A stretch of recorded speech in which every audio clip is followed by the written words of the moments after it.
जब 1998 में मैंने कॉलेज पास किया और अपने पिता को डिग्री दी तो मैं बहुत खुश था। मैंने उनसे कहा, मैं आपको डिग्री गिफ्ट कर रहा हूँ, आप भी मुझे कुछ रिटर्न गिफ्ट करिए। वो मुस्कुराए, उन्होंने मुझे एक फाइल दी। मैंने पूछा, ये क्या है? तो वो बोले, हम पर 3 लाख का कर्ज है जो तुझे चुकाना है और मेरी तरफ से तुझे यही तोहफा है। तब मैं 20 साल का था। शुरू में ही समझ में आ गया कि बेटा, जिंदगी आसान होने वाली नहीं है। उसके ठीक 7 साल के बाद यानी 2005 में मैं अपने परिवार का पहला करोड़पति हो चुका था।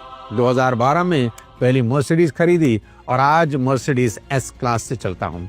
आज ये बातें आपको इसलिए बता रहा हूँ क्योंकि आज मैं आपको सफलता के वो 5 प्रिंसिपल बताने जा रहा हूँ जिसने मुझे कामयाब होने में बहुत मदद करी। इसलिए इस वीडियो को लास्ट तक जरूर देखिए, क्या पता कौन सा प्रिंसिपल आपकी जिंदगी बदल दे। सबसे पहले, सक्सेस का रास्ता बिना ऑब्स्टेकल के हो ही नहीं सकता। सांप सीढ़ी का खेल तो आपने खेला होगा। जैसे ही आप सीढ़ियां चढ़कर ऊपर की तरफ जाने की कोशिश करते हैं, बीच बीच में सांप आपको काटकर नीचे गिरा देते हैं। और सबसे बड़ा वाला सांप तो कमबख्त 99 पर ही बैठा है जब आप जीतने से सिर्फ 1 कदम दूर होते हैं। यही तो वो खेल है जिसमें बचपन में ही हमको सिखाया जाता था कि बेटा, ऊपर की तरफ चढ़ोगे तो प्रॉब्लम वाले सांप आपको काटकर नीचे की तरफ गिराएंगे ही गिराएंगे। और ये तो बिल्कुल मत समझना कि ये सिर्फ आपके साथ ही हो रहा है, देवताओं के साथ भी हुआ है।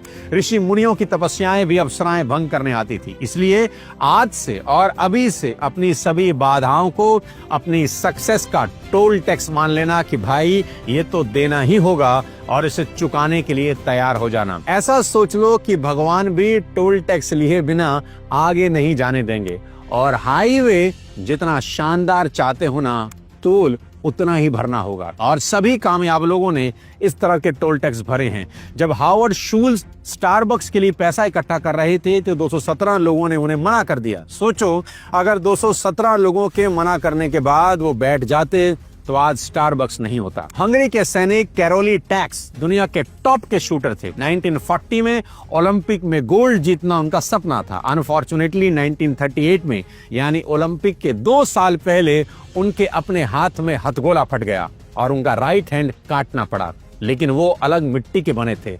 उन्होंने अब अपने लेफ्ट हैंड से पिस्टल चलाना सीख लिया और 1948 के ओलंपिक में गोल्ड मेडल जीता। याद रखिए कि बाधाएं सिर्फ कमजोर को ही कमजोर करने आती हैं और उन्हीं को दबा पाती हैं जो पहले से कमजोर है। मैं अपनी सक्सेस का बहुत बड़ा क्रेडिट इस दूसरे प्रिंसिपल को देता हूं, जो कि है धीमे चलें और अचानक भारी भरकम चेंज करने की गलती तो कभी ना करें। इसको ऐसे समझें कि अगर आप अपना वजन कम करना चाहते हैं तो 25 किलो वेट लॉस का टारगेट कभी ना बनाएं। ये सिर्फ बेवकूफी है, कुछ नहीं होगा। 1 महीने में सिर्फ 1 किलो वजन कम करने का टारगेट बनाएं तो 2 साल में आपका वजन 24 किलो कम हो जाता है, जो कि शुरुआत में बेहद मुश्किल लग रहा था। मैक्सिमम लोग इसलिए सफल नहीं हो पा रहे क्योंकि वो एकदम बड़े गोल सेट कर लेते हैं और फिर उन्हीं के बोझ के नीचे दब जाते हैं। कभी भी सीधे करोड़पति होने का टारगेट ना बनाएं। अगर आपकी उम्र 15 से 25 के बीच है तो पहले 5 लाख कमाने का छोटा टारगेट बनाएं। सोचें कि ऐसा क्या कर सकता हूं कि अगले कुछ महीनों में 5 लाख का बैंक बैलेंस बन जाए। और अगर आपकी उम्र 25 से 45 के बीच है और आप ऑलरेडी कुछ कर रहे हैं तो आप ये सोचें कि पार्ट टाइम में क्या क्या कर सकता हूं ताकि अपनी मेन इनकम के अलावा हर महीने कोई 25 से 30 हजार रुपए अलग से कमा सकूं। याद रखें कि छोटे छोटे स्टेप जिंदगी में बड़ा बदलाव लाते हैं। दशरथ मांझी इसकी मिसाल हैं। वो एक एक पत्थर तोड़ते तोड़ते एक दिन पहाड़ तोड़ गए। और ये ठीक ऐसा है कि जब आप पहले दिन जिम जाते हैं तो पहले कम वजन से ही शुरुआत होती है, धीरे धीरे ताकत और टाइम के हिसाब से वजन बढ़ाया जाता है। इसलिए धीमे चलें और अचानक से बड़ा बदलाव करने की गलती कभी ना करें। आपको यहाँ ये समझना भी बहुत जरूरी है कि सभी गोल्स खुद के लिए नहीं होते। कुछ गोल्स अपने परिवार के लिए भी लिए जाते हैं। उसमें सबसे ऊपर आता है इंश्योरेंस। वो आपको जरूर करवाना चाहिए दोस्त, ताकि आपके बाद आपकी फैमिली सिक्योर हो सके, और उसमें भी सबसे ऑथेंटिक टर्म इंश्योरेंस। दोस्त, आपको आज से ही कैजुअल अप्रोच छोड़नी होगी। जिम रॉन कहा करते थे, don't take the casual approach to life, casualness always leads to casualties. अपनों का फ्यूचर सेव करने के लिए जरूर लेना चाहिए ताकि आने वाले कल की अनसर्टेनिटी में भी हमारी फैमिली का फ्यूचर सेफ और सिक्योर रह सके, और हम अगर कल ना भी रहें तो भी फैमिली के किसी मेंबर को किसी के आगे हाथ ना फैलाना पड़े। टर्म इंश्योरेंस इंश्योरेंस का प्योरेस्ट फॉर्म होता है, जिसमें मात्र 600-700 रुपए महीने के प्रीमियम में आपको आपकी फैमिली के लिए करोड़ तक का कवर मिल जाता है। और इसे जितने कम एज में लिया जाए, आपका प्रीमियम उतने में ही लाइफ टाइम के लिए लॉक हो जाता है। अगर आप इसको ऑनलाइन लेते हैं तो आपको 15% तक का डिस्काउंट भी मिलता है। इसलिए आज ही अपनी फैमिली का फ्यूचर सेव करें। लिंक आपको नीचे डिस्क्रिप्शन में दे दूंगा। अब बताता हूं सफलता का तीसरा प्रिंसिपल, जो कि मेरी नजर में शायद सबसे ज्यादा इंपॉर्टेंट है। अपने आसपास के माहौल का बहुत बारीक ध्यान रखें, क्योंकि आपके आसपास का माहौल आपकी जिंदगी की दिशा और दशा दोनों बदल सकता है। अगर आप न्यूरो साइंटिस्ट की माने तो हमारे दिमाग में मिरर न्यूरॉन होते हैं, जिसके कारण हम दूसरों की देखा देखी नकल करने लग जाते हैं और एक दिन ठीक वैसे ही हो जाते हैं जैसे हमारी सराउंडिंग होती है। इसलिए आपको अपने आसपास के माहौल को बेहद शानदार करना होगा। जैसे अगर आप डाइटिंग करना चाहते हैं और आपके फ्रिज में cold drink, cake, junk food, chips, sweets ये सब भरे हों, तो आपकी सक्सेस की गारंटी बेहद कम हो जाती है, क्योंकि आपके आसपास का माहौल डाइटिंग के हिसाब से सूटेबल नहीं है। आप तो सबसे पहले अपने आसपास के माहौल को बदलना होगा, फ्रिज में रखी चीजों को बदलना होगा, ग्रीन वेजिटेबल और फ्रूट रखने होंगे। अपने आसपास ऐसा माहौल बनाना होगा जो आपके गोल तक पहुंचने में आपकी हेल्प करे। सराउंडिंग चेंज होते ही रिजल्ट चेंज होने लग जाता है। मैंने ये पर्सनली नोट किया है, जब मैं घर पर रहकर अपने ऑफिस का कोई काम करता हूं तो वो प्रोडक्टिविटी नहीं आती जो मुझे मेरे ऑफिस में बैठकर आती है।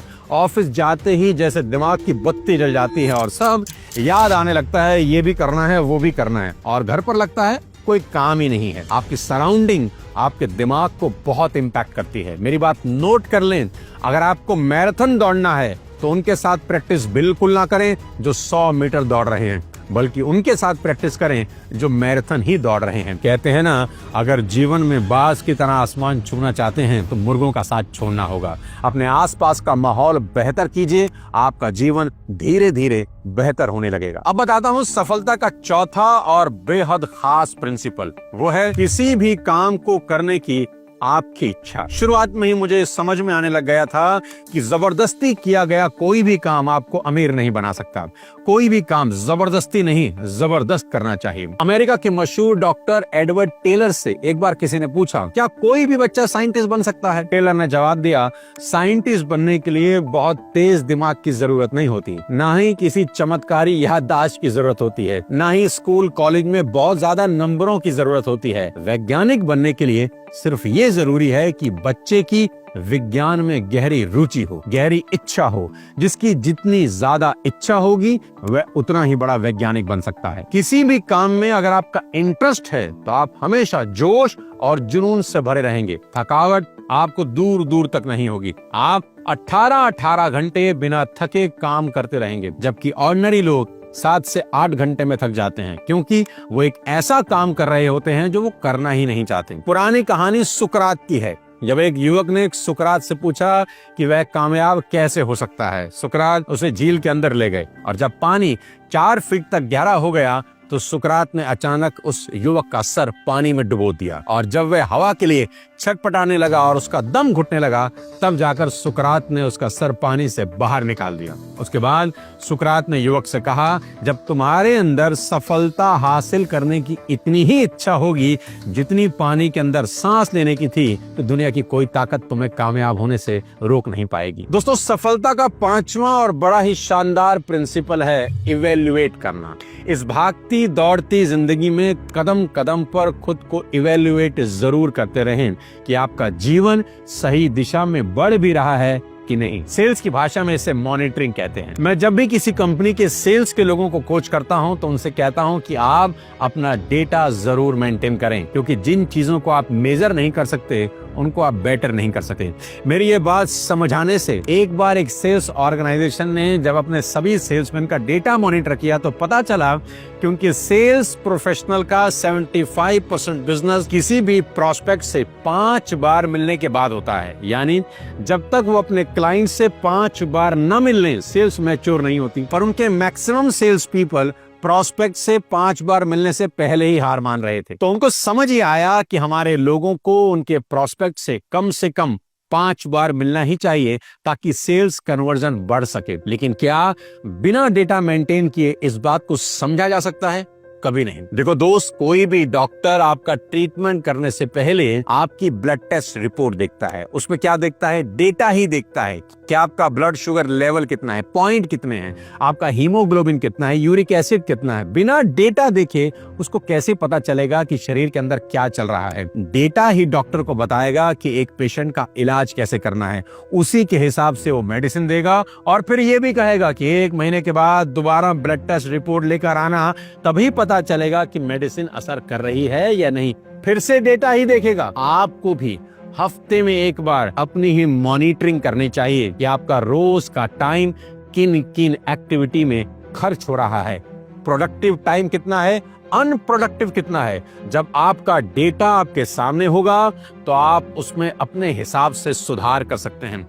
याद रखना, डेटा एनालिसिस आपको जागरूक और एक इंटेलिजेंट इंसान बना देता है। दोस्तों, इन 5 प्रिंसिपल ने मुझे मेरी जिंदगी में कामयाब होने में बहुत मदद करी। आप भी इन्हें अपने जीवन में लागू करके बेहद सफल हो सकते हैं। कौन सा प्रिंसिपल आपको सबसे अच्छा लगा उससे कमेंट करके जरूर बताएं और इस वीडियो को कम से कम 5 लोगों को शेयर कर दें जिनको आप कामयाब होते देखना चाहते हैं। अगले किसी और शानदार वीडियो के साथ जल्द आपसे मुलाकात करता हूं। तब तक अपने स्वास्थ्य का ध्यान रखें और टर्म इंश्योरेंस जरूर करवाएं। जय हिंद।